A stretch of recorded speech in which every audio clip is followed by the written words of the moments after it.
A wreath form here. In the curved side like this is the front of it. There's an intersection in the middle here of spokes, 6 different spokes, 6 different sections, and we're using 6 different colors. So it looks more complicated than it is, but if we go with all of the colors in order, and you're going to have this little instructional sheet. If we go from yellow to orange to fuchsia, purple to blue to green, around in the circle will create the right system, and that's the easiest way to do it. First, we're going to show you how to make each one of these petals. They're each identical, and it's a sheet of deco mesh that's pretty square, semi-square, but you're going to fold that in half, one corner to corner, so you end up with a triangle. And then you're going to come in about 2 inches or more and just squeeze that together so it creates this arch to it, and then this side and this side are kind of like a straight line across. You're going to take one of these pipe cleaners, twist it around, and wherever you have that twist, you can hold it with your fingers. It's easier to make it nice and tight on the deco mesh if you twist the deco mesh and squeeze tightly. This way the spiral goes inward and really kind of squeezes this super tightly rather than coming out the other way. And just leave these ends loose for when we put them on the wreath. So again, we're going to start with this one. There are 3 sections around the middle. We're going to go once around: yellow, orange, fuchsia, purple, blue, green. The next time around, we're going to go, if the yellow we started here, we're going to start our second row yellow here. Yellow, orange, fuchsia, purple, blue, green.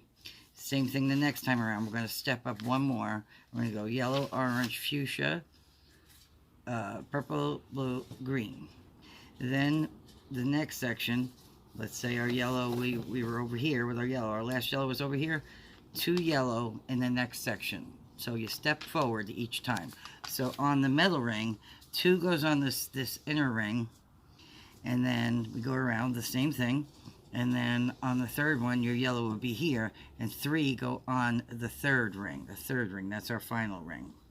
So just in case you forget how that goes, just continue to go with the rainbow: yellow, orange, fuchsia, purple, blue, green. Around 3 times around this middle section. 2 on each of the first rung of the wire ring, and 3 around the third. We skip 1, we go to the third. So once you put 1 full section on, it's gonna look something like that. And they basically go on just by, I like to do it from the work on the bottom part. So I put the deco mesh on the opposite side, I have it turned over the bottom, and just give it a few twists around. And once you're done with the whole thing, you can kind of push these down so that they're not so messy. But basically, you're going to go with 3 rings around the middle. Don't worry about how they kind of fit together, because when they're loose and you only have your first 2-3 rows in, it's going to be kind of sloppy looking. You don't have to worry about how they fall, because as it gets tighter and tighter, they'll all come together like this, and then it's much easier for you to kind of manipulate them, push the ends in where you have any of the ends, and it's going to go a petal if you start with the yellow and then the orange, and each one will go around each other. So you just kind of manipulate it around once you have it up, or once you're finished with it, and it will stay in place. But again, the only thing to remember, it's really not as hard as it says, and there is a little bit of instruction on here. 3 rings in the middle, 2 on the final, and 3 on the third. The back will end up looking something like this, and then you can take each one of these and kind of twist them down, but it is the back. You won't really see that, so you won't have a problem with that. And that gives you that spiral rainbow effect. Hope you guys have a good time with this wreath. Let us know, send us some pictures. We'll put them on our Facebook. And call us if you have any questions.